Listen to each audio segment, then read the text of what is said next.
The other thing that I think impacted some of our challenges was trying to figure out how to create policies and expectations around what remote or hybrid work looked like, and balancing having a leadership team that was like very anti-remote, even though they knew that this was something they had to adapt to.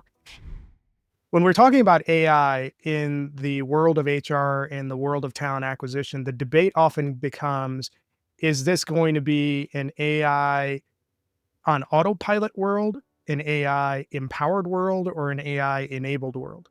And where you fall in those buckets can depend on your personal experiences. In today's conversation with Amanda Woodard, what we're going to do is actually look at how there are two transformations that had to be navigated in a world where an organization was moving from a fully on-site to a hybrid world in the fintech space. And when you think about fintech as a sector, this is a sector that moves at a glacial pace. So the idea of innovating within AI and the idea of transforming a culture that is dominantly on-site to hybrid or remote is a tough task in and of itself. But what happens when you're trying to make those transformations and at the same time you're seeing advances in technology go a direction which makes it really easy for fake candidates to come in through the pipeline and potentially expose your organization to risk and even compromise? Those are some real dangers and risks that need to be examined, which creates the case that you need to have tight processes that allow you to capture the highest quality candidates while still having a decent volume of candidate flow that you can successfully fill the roles that you have. This is a story about how AI is empowering organizations versus AI that is coming in to take over and run the organization on autopilot. And the person leading us through that story is Amanda Woodard. She is the Senior Director of HR at Submittable. Amanda thrives at the intersection of strategy and sarcasm because someone has to. She's a jet setter, taco enthusiast, devoted dog mom, and avid music lover, often spotted at emo and pop punk shows. Amanda's built a career out of channeling anxiety into proactive planning and calling it strategy when it all works out.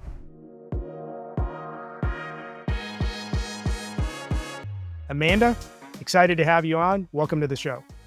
Thanks so much for having me, Jen. I'm looking forward to this conversation. It's going to be pretty interesting, especially for me as a former recruiter. I think we're going to get into a lot of areas that's going to be pretty interesting when we look at it from a TA perspective. But before we dive into that, I think it's important for you to set the stage a little bit and share with us a little bit about your background overall, and also what we all know the world of talent acquisition to be and what you've seen over the years in talent acquisition, and then we'll go from there. Yeah, sure. So, high level, a little about me. My career, interestingly enough, started in customer success and account management. So, I wasn't even an HR or TA person by trade. I happened into it one time when we were trying to scale for a really large client at a company I was working at, and it worked really well. And ended up taking talent acquisition over at that part. Talent acquisition ended up being the doorway into HR for me. And that has just carried my career forward since probably 2018 to where I am today, where I am head of HR for a software company called Submittable. When we think about talent acquisition and where it was when I started versus how it's progressed, we have probably a few seasons, right? There's pre-pandemic when we're still bringing people in on site. At least in my experience, video interviews were a lot less common. And then we have post-pandemic. That was all we did for a really long time. We saw a ton of people getting into talent acquisition, and we had recruiters everywhere. And we saw sometimes the market was up and it was easy to get a job. And we've seen where the market was down and it was difficult to get a job. And so I think the way that we strategize how to get around that looked very different than it does for me now. We had to do a ton of sourcing strategy. We had to be really proactive about reaching out to candidates and making sure that we were aligning with those ideal profiles. It took a lot more whining and dining to get people to bite and be interested in the organization and the role. It was just a lot more proactive. And then it has started to shift where we saw fewer companies hiring. We started to see a ton of layoffs. We saw that impacting our friends in the talent acquisition and the HR space. And it just dipped from there. Really interesting landscape, Amanda. There's several things that caught my attention as you were talking through it. And I think one of the things that I'm most interested in is going back to your origin story where you came from customer success into HR. And that's a unique journey. What were your observations moving from a revenue side of the organization into more of an admin or cost center of an organization, making that transition from customer success to HR? That had to be a pretty significant change of pace. So what were your observations and how did you apply those observations to optimize the function? I love that question because it touches on something that I'm super passionate about, which is looking at HR and your people strategy as a revenue generating function as opposed to being a cost center, which is viewed traditionally. I think because I had so much exposure to what the revenue process looked like from a sales perspective and the customer lifecycle journey and all of the pieces that went into acquiring a new client and then retaining them, a lot of it translated really nicely into talent acquisition. And so, quite frankly, it was a pretty smooth transition once I realized that I could apply almost all of the processes that I had for what I was doing on a sales side to what I was doing from a TA side. It helped. We were able to apply a ton of stuff to our sourcing strategy. We were able to apply it to retention. We were honestly like just use it to operationalize our talent acquisition and then our HR practice altogether. So it is not a common career progression, but it is one that has served me very well, I think, because I had that revenue experience and also just the business acumen operationally that a lot of times I think HR people get robbed of getting exposure to. Interesting. So the other thing that caught my attention was that you've been in HR across sort of three different eras: pre-pandemic, the pandemic era, and post-pandemic. And as somebody that came out of the agency recruiting world, I've been through those three eras as well. And I've also been in the housing crash, and post housing crash era too. So it seems like people of a certain age are just dealing with economic crashes and figuring that stuff out. What I am interested in getting your perspective on is when you look at the pandemic and pre pandemic era of talent acquisition, what was the typical operating rhythm? What were the challenges that you were dealing with in those two spots? And how did you respond to those challenges and adapt your organization to meet what was required at the time? Yeah. Pre-pandemic, the organization was still very much on site.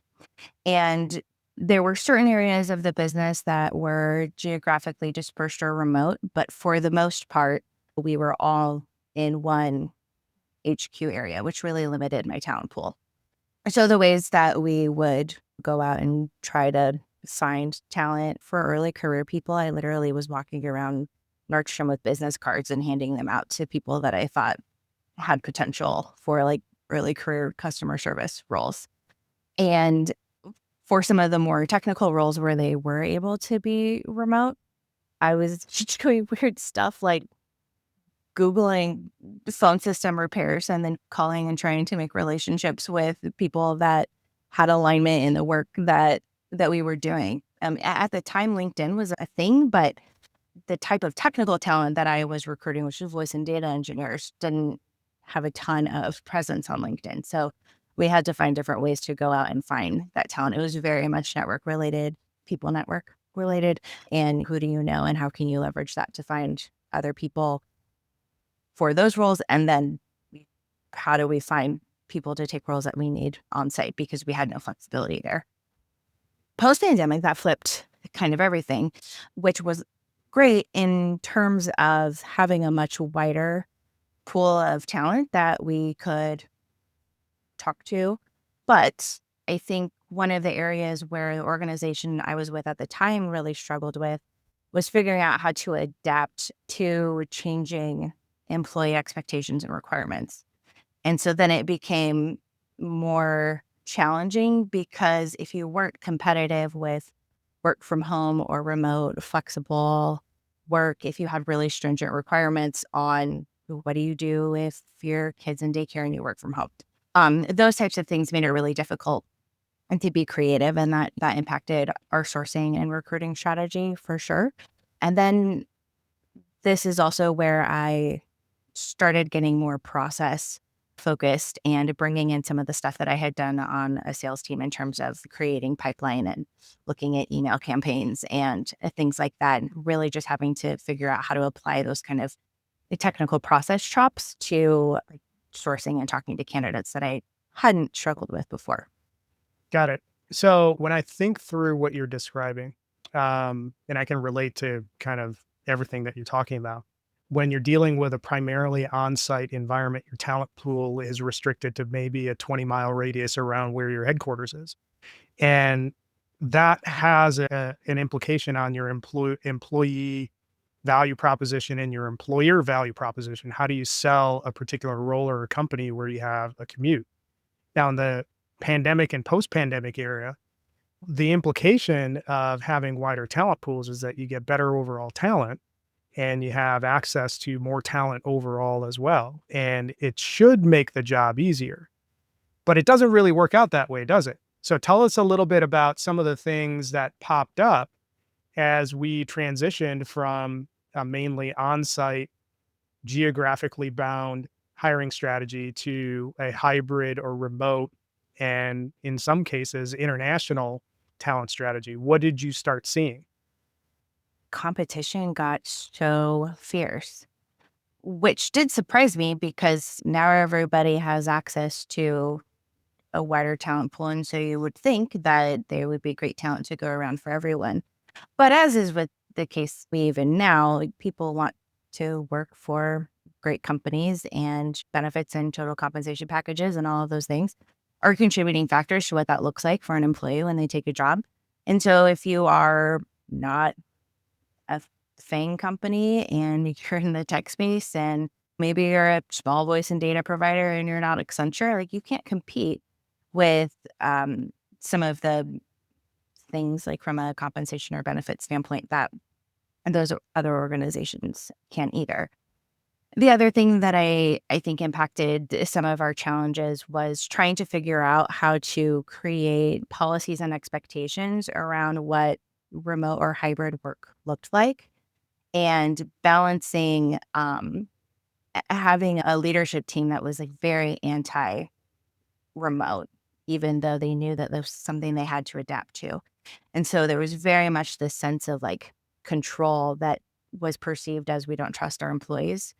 And that made it really difficult for us to be competitive in the talent landscape as well, because people would have questions about flexible work and just work life balance and all of those things. And that was another area where we really struggled to compete at first, because it was very much like, okay, yes, you can work from home, but you are expected to be in your chair from 7 a.m. to 4 p.m. And the little green dot has to be on. And if we can't ping you, then it's probably because you're mowing the lawn. And so that was something that also ended up working against us, where we were trying to influence something that was happening to the business operationally, but was directly impacting your ability to attract top talent. So it's interesting that you're navigating both a talent strategy transformation, and it sounds like you had to navigate sort of a cultural transformation as well. Because oftentimes, what I've found in talking with other HR leaders is that those organizations that have senior and executive leadership that pushes back against remote or hybrid structures usually have some gaps in terms of overall leadership style and competency, and management style and competency as well. Looking back at that time, is that what you observed? And if it is what you observed, how did you actually triage that aspect of the organizational challenge while at the same time dealing with the talent sourcing strategy transformation that you're dealing with?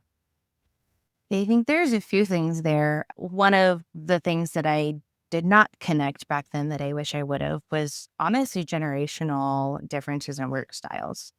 I definitely uncovered some leadership gaps in some areas where we needed to tighten up, and we'll talk about that in a second. But I don't know that it's always fair to put everyone in that bucket when a lot of it sometimes is simply perception because of a generation. And so at the time, all of our C-suite were boomers. Our senior leadership was Gen X, and then we didn't have the millennials in the workforce quite yet. So the rest of us were millennials, and we were still super entitled, and we had these like preconceived notions of that. And so I think a lot of it was generational, and I still run into that today.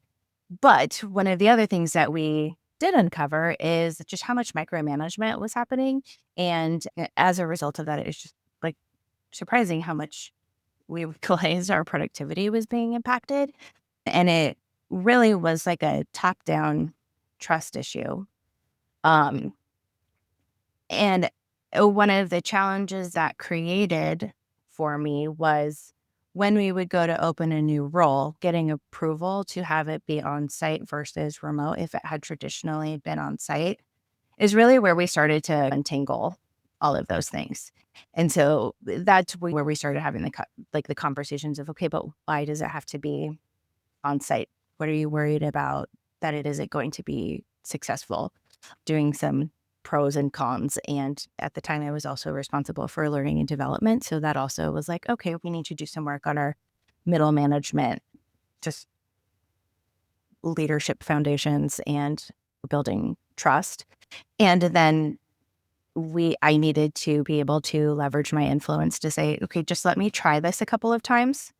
And if it's successful, then we can reevaluate how we make that decision. And if it's not, then we'll just go back to doing it the way we wanted. And we were able to make it successful for the most part. So it's interesting that you're describing this, and I'm hearing a little bit of risk that you're taking because you're sticking your neck out and trying to fight the dominant culture within the organization that's resistant to this sort of change. And you finally get momentum in the right direction.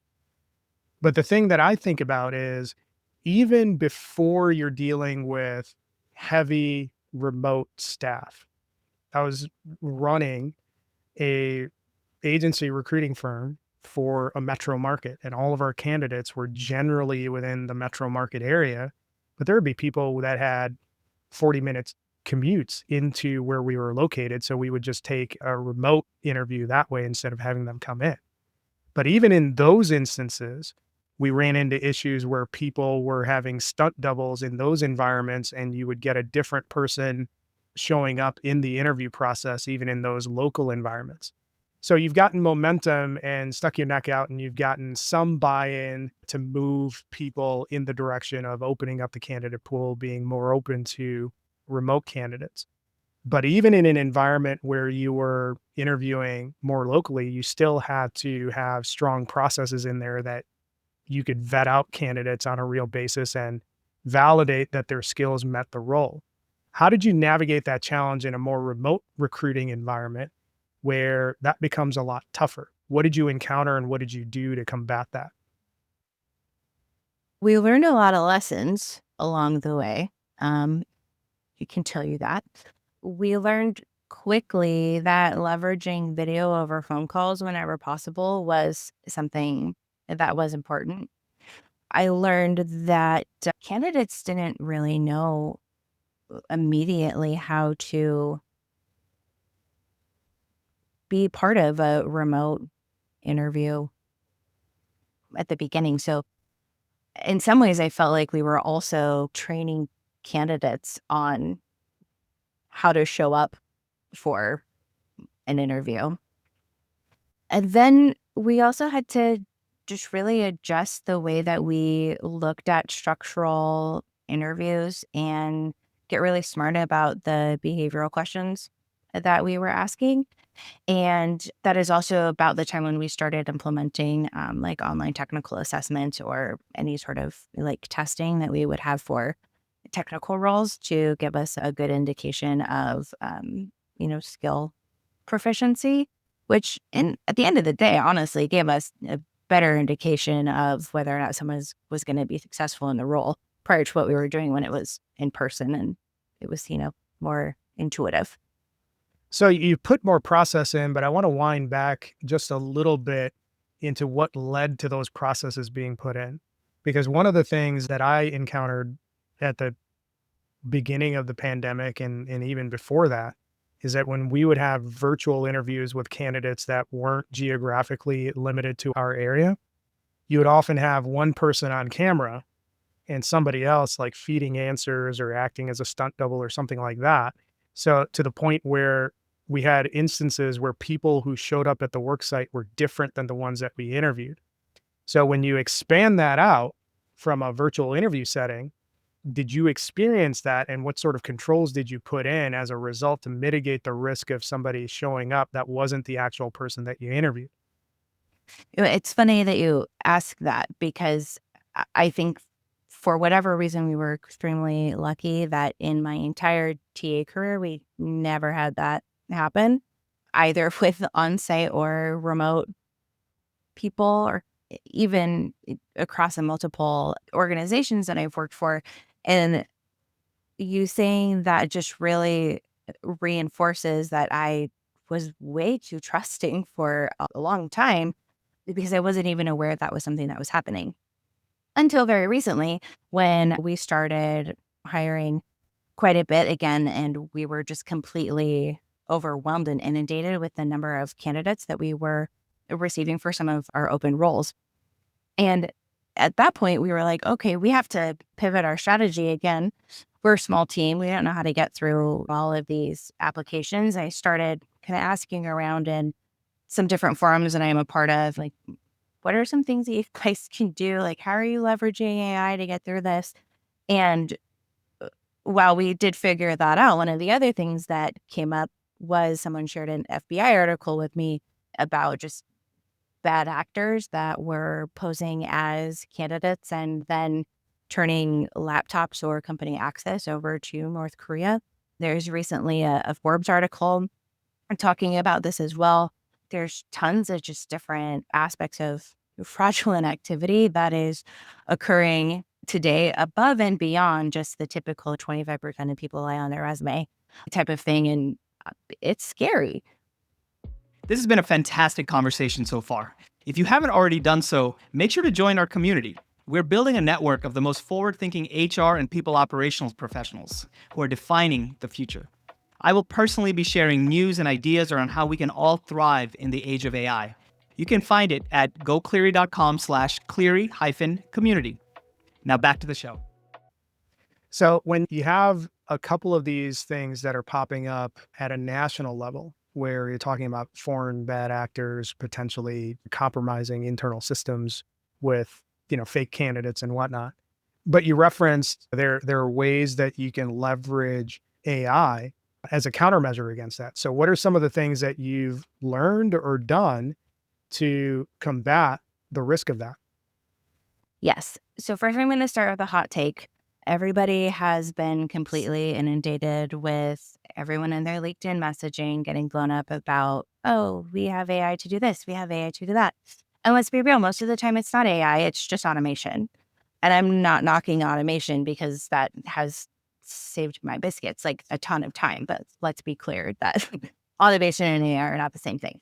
One of the things that we have done, we was filtering and reverse filtering, which isn't really an AI thing, but being able to then score candidates based off of skills and things that are on their resume or not on their resume is one thing that we were able to leverage AI for.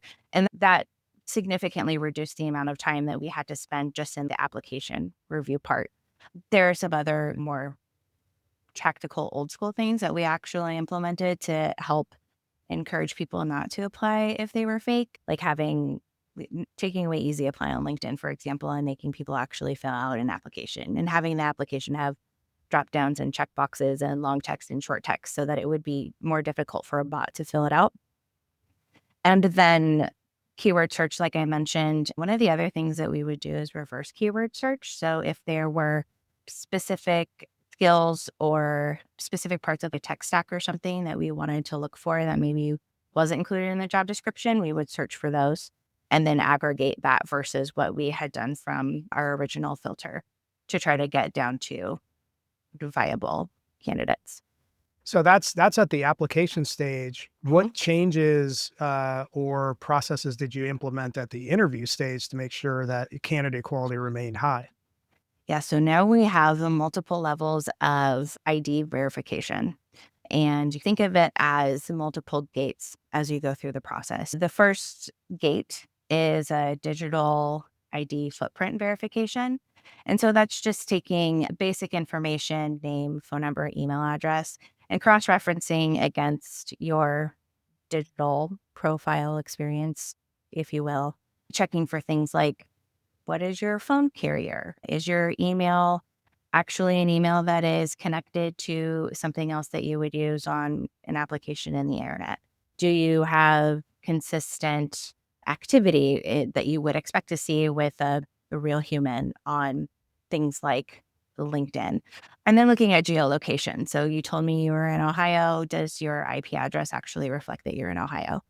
Now, we don't get the readout on all of like who your cell phone carrier is or what apps or accounts you have or any of that. That's not important. But really what we're looking for is like a authenticity score that says based off of everything we see and can scrape from the internet, it looks like you are who you say you are. The second gate is where we do like a photo ID verification. And that comes across as a link before you do a video interview. So at this point, a candidate would have gone through application and a recruiter screen. And now they're probably going to talk to a hiring manager. They're somewhere in the interview loop. And it's just a link before they join a Google Meet. And then they're asked to show a picture of a photo ID, any sort of government issued ID.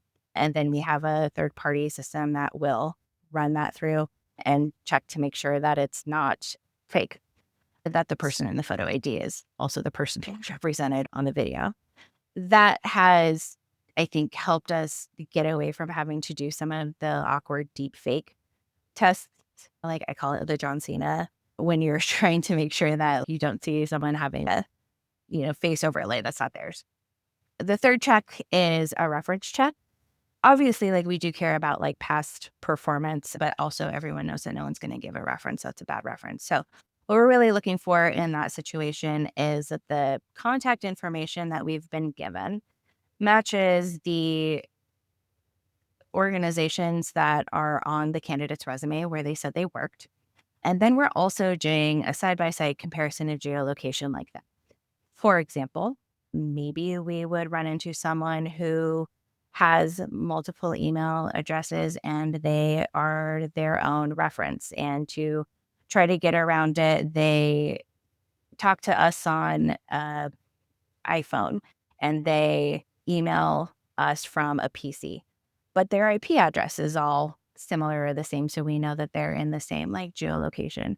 Or maybe one or all of them are not in the geolocation at all. Maybe they said they were in Utah and they are in fact in Bangladesh. And so those are some other areas that we get some insight into.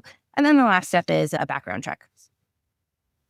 So when I hear all of this, some of this sounds like pre-hire. Some of this sounds like it might be conditional to hire. But I'm listening to the steps and I get it from the employer side of it. I'm thinking about it from the candidate side, and I can't take my agency recruiter hat off. I'm thinking about two things. Candidate experience has got to be rough. It's triggering my creep factor alert. Right. Hey, this is really intrusive and I don't even know if I have a job yet. And you're giving me a full out like NSA check. And then the third part of it is all of the benefits that you get from being a remote or hybrid organization, being able to recruit from bigger talent pools, that shrinks it back down because a lot of people are, even if they are viable candidates, which there's going to be a good chunk of viable candidates are going to be like, I'm not going through all of that. Screw this place. So how did you balance the need for proper process while still maintaining a decent enough candidate flow to justify that, hey, one of the big reasons why we want to go remote is have bigger access to a candidate pool. Yeah. It seems so creepy, right? I think, honestly, like, that's still something that I am still struggling with a little bit because I put myself, if I were a candidate, are those steps that I would want to go through. It doesn't feel great to be going through an interview process and to feel like I'm already like not trusted or like illegitimate. For us, honestly, what we do is we talk candidates through it up front and we're just very transparent about it. So we have information on our careers page and in the job application process that, like, this is our stance on AI. These are our guidelines. This is when it's okay to use it. This is when it's not. This is how we use it. And then similarly, because of the nature of our business and because we want to protect our clients and our employees, and because of the landscape today, we're gonna have multiple layers of ID verification. Um, and so far, I haven't had anyone tell me to pound sand. I'm sure it's coming, but so far it hasn't. So we talk about it. It's there in the application process for you to review. We also talk about it quite a bit in the phone screen process. And I think one of the things that's been able to help us lessen the intensity feeling of it is by connecting why we are doing this process back to how it could impact the business. And so, for example, my company is shuffling billions of dollars around on an annual basis through government funding. Um, when candidates hear really big numbers like that and they are able to understand, like, oh, yeah, the type of information that I could potentially have access to could be detrimental if it were in the hands of a bad guy. I think it doesn't make it any less intense, but it's okay. Yeah, I can get my head wrapped around that. And this is like a standard protocol that makes sense. And if I were applying for any fintech company, I should probably expect to see something along those lines. So I want you to zoom out a little bit. So we've been really heavy in sort of the specific use case that you've been talking about, your company within that sector in the age of post-pandemic hybrid and remote work, and how you actually navigate that environment where there is a lot of candidate side potential for fraud. So when you look at all of the things that you can do from a candidate perspective to game the system, and you're advising other TA leaders and other HR leaders about systems of control that you want to put in place in the age of AI and the age of deepfakes, what are the key action items that you would recommend for those folks to have in place, regardless of sector, to make sure that they are getting who appears to be, they're getting the same person that they're looking at on paper in person? That's a great question. I think the good news here is a lot of the main, like the biggest ATSs are like already reacting to this. There is already going to be opportunities to help combat this innately, likely in tech stacks that we're already using. So if you are running background checks, we use Checker and they are getting ready to launch something that does a lot of what I just described as part of the background check process. Greenhouse announced a partnership with Clear. There's a few others that are in the works. I think Brett Hire might be one. And I think a lot of that will include some sort of biometric scan during part of the video interview process. So I think the good news is that the tools that we use on a day-to-day basis to help us hire top talent is reacting quickly and trying to get tools out there that we can use that help combat this. So you don't have to do quite so many manual steps. In the meantime, I do think that anything that you can do to try to qualify or disqualify talent through the application process, leveraging filters and skills, and if you can do candidate scoring, I think that's a great way to help optimize the process. And you will find very quickly, if you're not already doing this, to how much just fake stuff is already out there. For example, I have never seen so many resumes from folks that have PhDs in petroleum engineering from the University of Cameroon. They must have a really strong program. I don't know why they want to be software engineers, but there you go. So that's early on in the process. And then I think some sort of ID verification is important, whether you re-implement reference checks of some kind or background checks if that's part of your process. I think something along those lines needs to be part of the process now, even if you don't have access to check like geolocation and IP addresses and things like that. There is some kind of fishy behavior that these folks typically will let on throughout the process. And so I think just knowing that they're going to have to go through those steps is going to help deter the ones that maybe aren't super proficient professionals in the fraud space quite yet. Yeah, that's great advice. And then I think the one thing that I would throw out there that's more of an analog process is to go really old school. And when you're interviewing people, interview using the outcome-based recruiting questions that Lou Adler is famous for. And that helped me catch a lot of people that were trying to like fluff their resume with stuff that they didn't actually do. This has been a great conversation, and I appreciate you hanging out with us, Amanda. If people want to continue the conversation, which I'm pretty sure they will, what's the best way for them to get in touch with you? I am on LinkedIn. Come find me there, and I would be more than happy to continue to nerd out on this stuff. Awesome stuff. It's been a great conversation, and I could probably talk about this stuff for 2 hours because you never really stop being a recruiter. When I think back over the course of this conversation, the key question that we are thinking about is what do TA organizations, talent acquisition organizations need to do in the age of AI?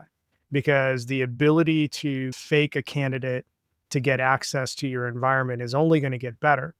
And I think the biggest thing that stands out from this conversation is that you need to get over the ickiness of being of treading the line of being creepy, because you have to understand what your business objectives are, and you also have to keep an eye on the customers that you serve and the impact of a breach on those customers, because you have a loose process. So when you frame it in that perspective, I think the important things that come out of the conversation is that if you want to bridge the gap between candidate experience and having a tight process, being upfront and transparent is going to go a long way in people being able to swallow the steps that they have to take to get in position to have a role there. Connecting the why of the business to the what and the how that you're doing and the process that's there, that's going to be important too. And I don't make a habit of sounding like Simon Sinek. This is an HR conversation. You kind of goes with the territory. So when you're striking that balance between candidate flow and candidate quality, it always makes sense to err on the side of candidate quality, because if you're just focusing on the quantity side, you open yourself up to a lot of risk. So learned a lot in this conversation. I appreciate you sharing that with us. For those of you who have hung out with us and listened to this conversation, make sure you leave us a review on your favorite podcast player, and then tune in next time where we'll have another HR leader sharing with us how they plan on responding and transforming the HR function in the age of AI. Hey, it's Thomas again. One quick question before you go.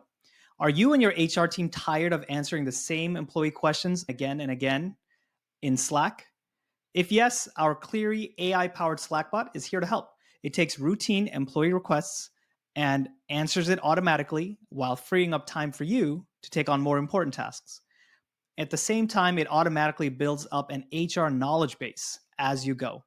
It's quick to set up, works right in Slack, and you can try it for free. Just head on over to gocleary.com/HR-chatbot to install it. It's again, gocleary.com/HR-chatbot. Thanks again.